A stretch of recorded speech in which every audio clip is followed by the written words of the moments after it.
Mystères anciens, des artefacts inexpliqués. Secrets et encore plus de secrets. Êtes-vous incapable de garder un secret?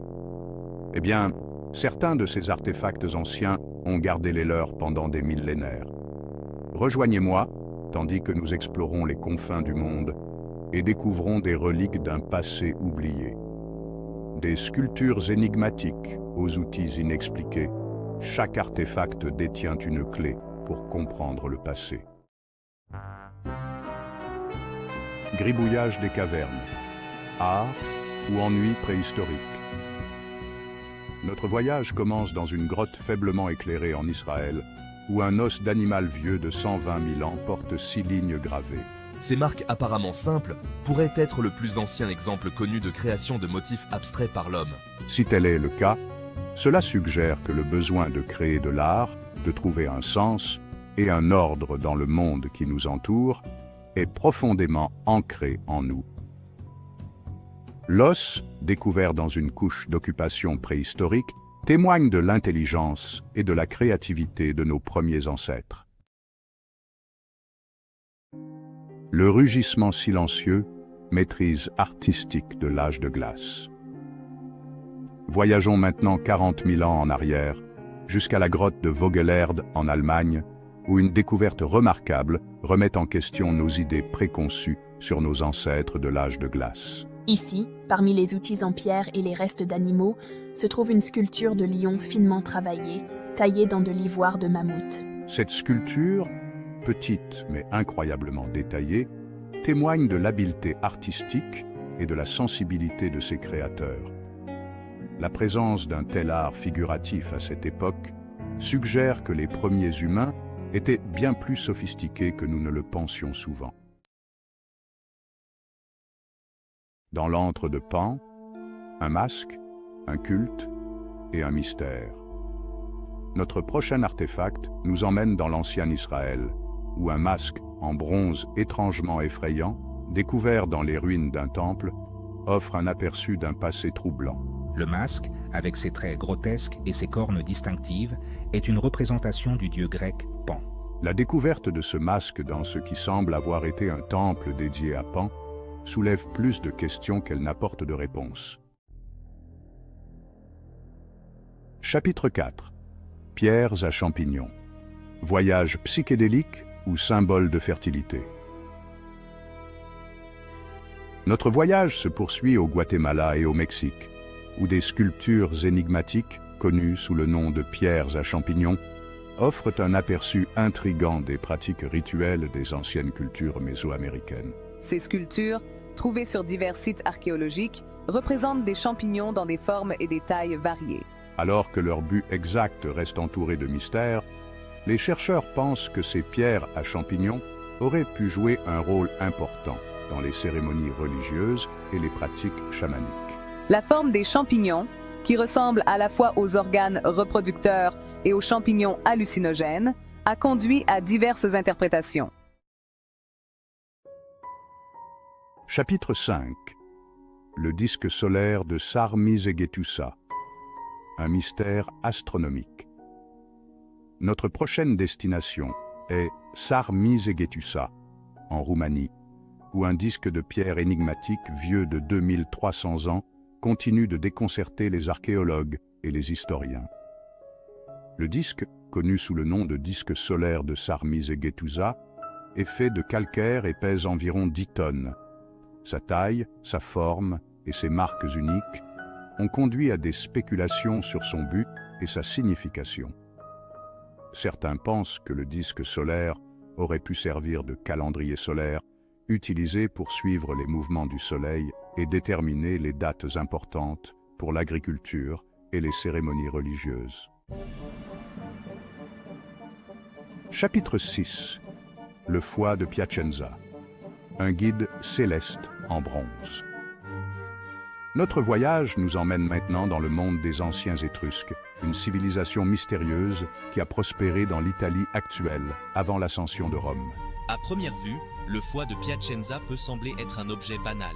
Cependant, en y regardant de plus près, nous découvrons qu'il est recouvert d'inscriptions et de marques complexes, divisant l'organe en sections distinctes. Après un examen plus approfondi, les chercheurs ont réalisé que ces marques correspondaient aux constellations et aux corps célestes, faisant du foie de Piacenza une représentation miniature du ciel nocturne. Chapitre 7. Minuscule statue d'Osiris, offrande votive ou quelque chose de plus. Nous nous aventurons maintenant dans les sables d'Égypte, où une collection de minuscules statues découvertes près du complexe du temple de Karnak offre un aperçu intrigant des pratiques religieuses des anciens Égyptiens. Ces statues, datant d'il y a environ 2700 ans, représentent diverses divinités, l'une des plus importantes étant Osiris, le dieu des enfers. Elles sont généralement trouvées en grand nombre, ce qui suggère qu'elles auraient pu être des offrandes votives laissées au temple par les fidèles cherchant la faveur d'Osiris.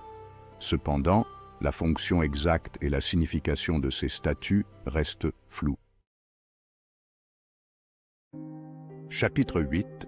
La Madone en pleurs, miracle ou mystère. Notre voyage nous emmène maintenant dans un voyage extraordinaire au Japon, où une statue en bois de la Vierge Marie attire des pèlerins du monde entier. La statue, connue sous le nom de Madone en pleurs, est réputée pleurer, saigner et même accomplir des miracles. Alors que les sceptiques rejettent les larmes et le sang de la statue comme une supercherie élaborée, de nombreux croyants restent convaincus de son authenticité. Chapitre 9. La palette de Narmer, un témoignage d'unification. Nous retournons maintenant dans les sables d'Égypte, où une découverte remarquable offre un aperçu des premiers jours de l'une des plus grandes civilisations du monde. La palette de Narmer, un artefact en schiste sculpté datant d'il y a environ 5100 ans, est considéré comme l'un des plus anciens documents historiques jamais découverts. La palette, nommée d'après le roi Narmer qui y est représenté, est ornée de reliefs complexes représentant l'unification de la Haute et de la Basse Égypte. Chapitre 10. Un artefact de bois de renne. Preuve d'un commerce ancien? Notre voyage nous emmène maintenant dans les forêts anciennes de Pologne, où une découverte modeste remet en question nos idées préconçues sur les réseaux commerciaux des peuples mésolithiques d'Europe. L'artefact en question est un simple morceau de bois de renne sculpté, datant d'il y a environ 8800 ans. Le bois de renne n'est pas originaire de la région où il a été découvert, ce qui suggère qu'il a été transporté sur une distance considérable, peut-être sur des centaines de kilomètres. Chapitre 11. Crâne allongé. Une pratique mondiale et ses mystères. Notre voyage nous emmène maintenant dans un voyage fascinant à travers les cultures et à travers le temps, alors que nous explorons une pratique énigmatique et répandue, la déformation crânienne artificielle. Des Amériques à l'Afrique, de l'Europe à l'Asie, des preuves archéologiques ont mis au jour des crânes humains allongés intentionnellement, datant de milliers d'années. Ces crânes, souvent trouvés dans des contextes rituels ou d'élite, ont longtemps captivé l'imagination du public, certains spéculant sur des origines extraterrestres ou des pratiques mystiques. Cependant, la science derrière ces crânes allongés est relativement simple. Chapitre 12. Les tridents antiques. Une énigme de conception et de fonction. Notre voyage nous ramène maintenant aux îles Britanniques, où une découverte archéologique déconcertante continue de déconcerter les chercheurs. Des tridents massifs, certains mesurant plus de 3 mètres de long, ont été mis au jour sur divers sites en Angleterre, datant d'il y a environ 6000 ans. Ces tridents antiques, fabriqués à partir de bois massif, sont radicalement différents des tridents de pêche que l'on trouve couramment dans le monde entier. Leurs dents épaisses, leur construction robuste et leur taille imposante suggèrent qu'ils n'étaient pas destinés à harponner des poissons. Alors que notre voyage à travers le temps et les cultures touche à sa fin, nous restons avec un profond respect pour l'ingéniosité, la créativité et l'endurance de nos ancêtres. Les artefacts que nous avons explorés, chacun avec ses propres secrets et énigmes, nous rappellent à quel point nous ignorons encore de notre passé. Des gribouillages des cavernes aux crânes allongés, des pierres à champignons aux tridents antiques, ces objets offrent un aperçu fascinant des vies, des croyances et des pratiques de ceux qui nous ont précédés.